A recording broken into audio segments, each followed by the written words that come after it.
Imagine you're planning a huge party and you have two lists. The first list contains all your friends.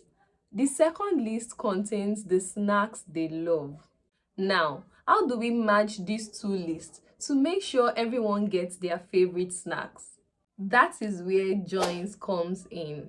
Hi, welcome back to my YouTube channel. In this video, I'll be explaining what join is, and I'll be explaining four different types of joins, which are the inner join, left outer join, right outer join, and the full outer join. Let's get straight into it. I have created two data tables that I'll be using for the explanation of this join. The first one is the employees data table. Employees, that's the first data table, and this is what we have in the employees data table. It contains the employee ID, the first name of the employee, last name, and the department ID for the employee. And then we have another table, which is the department table.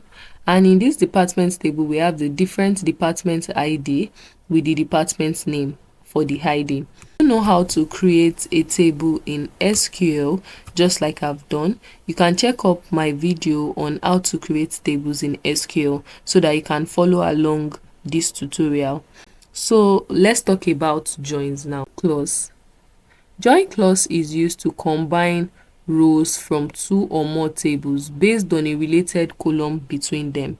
So if you want to join these two tables together, we have table 1, which is the employee, and we have table 2, which is the department. Let's say we want to join these two tables together. We can join it together, but before we can join it together, there's just one condition that we have to follow. The condition is that there must be one column that is common in this table and is also common in this table. So there has to be a column that is in both tables, like the same column header. And if you look at this first table, you can see that we have department ID. If you also look at this second table, you see that we have department ID. So that means that department ID is the table connecting, is the column connecting the two tables, right? So that condition, we already met it. So you can't join two tables that does not have any column in both tables, like that is common to both tables. You can't join it. So the criteria to join a data table, to use the join clause, is that there has to be a column connecting the two tables. So when we talk about column connecting the two tables, another name for that is what we call the foreign key. So let's take it a little bit backward. We have two types of keys in SQL. We have the primary key and the foreign key. Primary key uniquely identify rows in a data table. Okay, for example, now if we look at this first table, you can see that we have employee ID 4001, 4002, 403, 404. If I say that, if I ask you a question and I say, what is the name of the employee with the employee with ID 4003, you'd come here and check that, okay, who is employee ID 403, what's the person's name? And then you tell me that the person's name is Sandra T, right? So employee ID in this case is the primary key. It is uniquely identifying each row in this data table. So any table that you have in table 1 and you also have it in your second table, that means it is establishing relationship between the two tables, and we call that foreign key. So you can only have one primary key in a data table, and you can have several foreign keys, all right? And in this department table, the primary key is the department ID. So if I say, what is the name of the department ID 3, you can tell me that it is IT. I hope you understand that. That's just by the way to explain the foreign key that I will be making use of in this video. All right, so I've explained joins. Joins is more like we want to merge two tables together. All right, so we have 4 different types of join. We have 1, the inner join. We have the left outer join. We have the right outer join. We also have the full outer join. So these are the different type of join that we have in SQL, and I'm going to be explaining to you what each of these joins will do using a practical example from the data table that I already created. Okay, so I have drafted out some questions that we'll be using for the different type of join.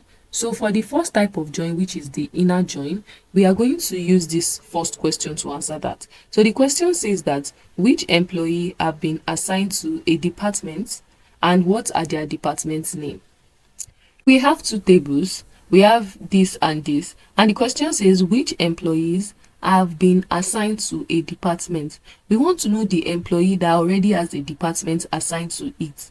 And we also want to know the department name of these employees. We have Mark Joe with departments. The department name for Mark Joe would be admin, right? Because department ID 1 here. And if you come to this second table to check what the name for the department ID 1 is, you see that it is admin, right? Okay, so that's what we are trying to do. We want to have just one table. In that one table, we are going to have employee ID, first name, last name, and the department name for each employee. I hope you understand the question, because the first step is to understand the question before you write any query or solve any problem, a data analysis problem. You make sure that you understand the question very well before you attempt it. Okay, so the inner join will only return the rows from both tables that have matching value based on a specified condition. So let's write the query to join these tables. The first thing you're going to do when you want to join a table, you're going to use your select clause. And remember that the select helps us to call out all the columns that we want to see, right? So in this case, I said we want to see the employee ID, first name, last name, and department name. So those are the columns we are first going to call out in the select statement. So let's type that. So I'll select the employee ID.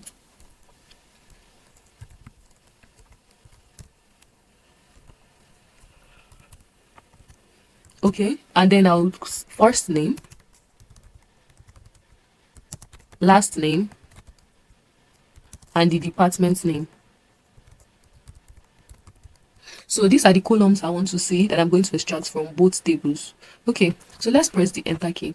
The next thing is you're going to, after you use your select query, you state your from query, telling us where the data table, the name of the data table you want to get all of these columns from. All right, so we want to get the data table from. So whenever you say from, you mention the first table name. Remember that this is our first table. The name of the table is employees. All right, so I'll say from employees. You can see that the red line on employee ID, first name and last name left because we already specified the table is going to get the columns from. Okay, but what now happens to this department and how do we merge it together? That's when we make use of the inner join. All right, so then you say inner join. So what are we joining? We are joining two tables. We already have employees table. We want to join it with this second table, which is called the departments table. So I'm going to say inner join departments. All right, so I hope this is getting interesting and not confusing. So if you have any question, you can drop it in the comment section and I'm going to respond to you. Okay, so let me give a recap before I move on from here of what we did. I selected the columns that I want to see at the end of the day after merging the two tables. I want to see the employee ID, first name, last name, and the department's name. That's what I want to see. And that's what I've stated in this select statement.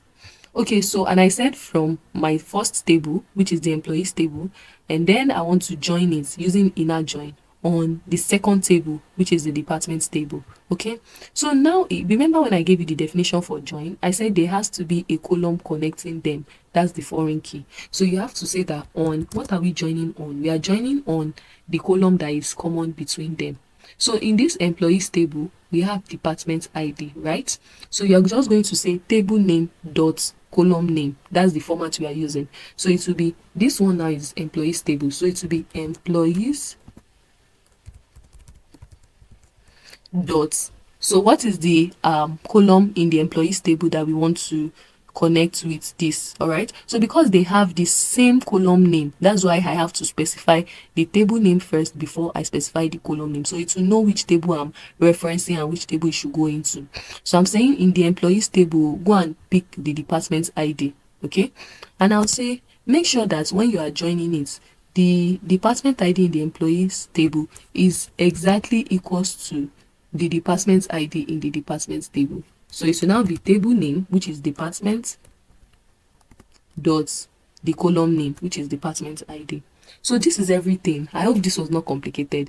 This is everything you need to write. So let me give a recap again and then we run it. So we said we want to see 4 columns: employee ID, first name, last name, and department name. Remember, department name is from the second table, okay? And then I specified where I want to get it from. I first said from the first table, which is employees table, and then I want to join it on the second table, which is the departments table. And before we can join, there has to be a common column between the two, connecting the two tables, okay? So I said I have to state it. So I said join it on these two common column between the two tables, and I said go to the first table, which is the employees table, and check for the department ID. When you see it, make sure that it is equals to, go to the second table, which is the department table, make sure that it is equals to department ID in the second table. So what this will do for us is it will come Mark Joe number 1, it will say admin for Mark Joe. For Sandra T, that is also number 1, so that's what the equals to will do. It will check here, oh, is 1, it will come and check here and make sure that it is equals to that exact one. This one that is 2, it will check here and also come and look for 2 exactly in this second column. I hope you understand that. Alright, so if you understood it, if you don't understand it, you can rewatch this video and try to digest it. Take your time, and you can also try to practice when you understand it. Make sure you do it on your own. So when you have errors, you can check back on the video and then modify it. That's how you learn. Don't just copy and paste the query. So let's run it now and see what we have. So if we run it now, we can see that, okay, let me run it together with this one so we can see it clearly. Okay, so let me just paste this up here. So I want to run the 3 tables together, the employees table, departments table, and this new table that we've joined. So if I run the 3 tables together, I'm going to drag it up now for you to see. So this first one, employees table, this second one, departments table, and this third one is the one we applied inner join to, that is going to join the 2 tables together. So you can see using the inner join, when I gave the explanation for inner join, I said it will return only the rows from both tables that have matching value.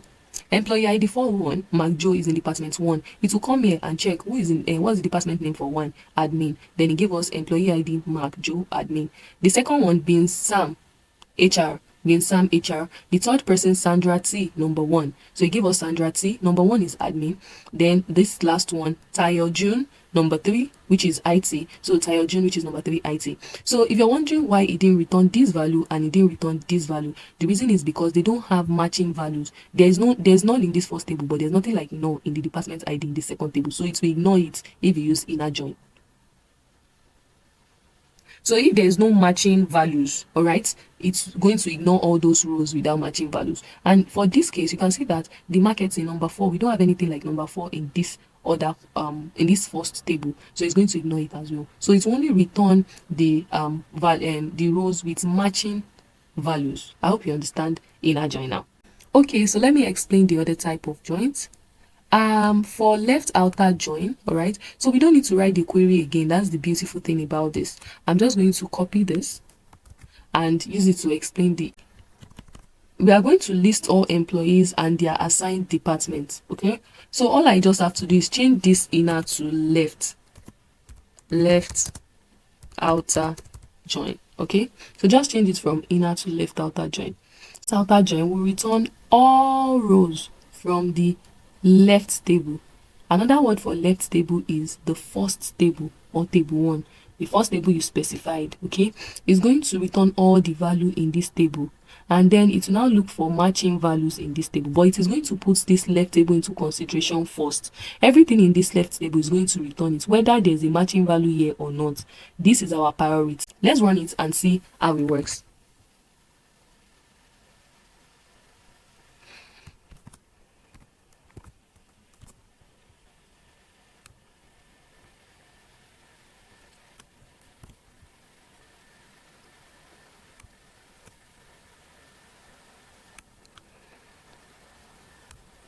Okay, for left outer join now, we can see that we have employee ID 401 Mark Joe, we have it. 402, we have it. 403, 404, 405, we have it. So it returned 405, even though there's no matching value for department name for 405. The department ID for 405 is null, but because it will first return everything in the first table, so it is still returning that particular row even though we have null. And then it's going to look for the matching value in the right table. Okay, so in the right table now, it's checked for 1, 2, 3, but we have 4 which is marketing in the right table, which it ignored, right? But it returned everything in the left table, including nulls. So that's what the left outer join will do. Okay, so now from the explanation I gave for left outer join, I'm sure you'll be able to have an idea of what the right outer join is, right? So that one will consider the right table. Okay, so it's whether there is, so the right outer join considers the right table more. It's going to return all the data in the right table and then now look for matching one in the left table. Okay, so now we have the employees, departments, and the joined one. So I said it will consider the rightmost table first. All right, so it will look at this Magjo one. All right, and then who is, it will check that, okay, who is in department ID 1 again. So it will come here and check that, okay, we have one here again, which is Sandra T. It returned the Sandra T admin. Remember, it is considering this table first because it is right outer join, and right means table 2. That's the second table which we are looking at here. Okay, so it will now check for department ID 2 again. Then it will come to this table that, okay, who is in department ID 2? Then it wrote the person's detail. Then it will come again, who is in department ID 3? Tayo June. Then it will write the person's details. And you can see that we have a department that nobody is in, but it still returned the department without an employee for it because we are using the right outer join. So it's considering the rightmost data before the leftmost one. And you can see that I didn't return this one that had no, because we no longer we no longer care about the left table, we care more about the right table now. I hope you understand this. Okay, so now we want to talk about the full outer join. So just like it sounds, the full outer joins return all rows from both tables and combine them based on the join condition. It will return everything, whether there is null, whether there is no null, whether there is value, whether there is no value, it's going to return everything. That's what the full outer join will do. So let's run the full outer join and see what happens. Join, we can see that 401 we have it, 402 we have it, 403, 404. All right, 405 that has null in the department ID, it was returned. And we have marketing departments which does not have an employee, it is also returned. So we brought null to the other places where we don't have the value. So that's what full outer join will do. It will return basically everything. All right, Thank you for watching this video, and if you enjoyed watching the video, make sure you subscribe, like, and drop a comment on any question you have or the next video I should post on this channel. Bye.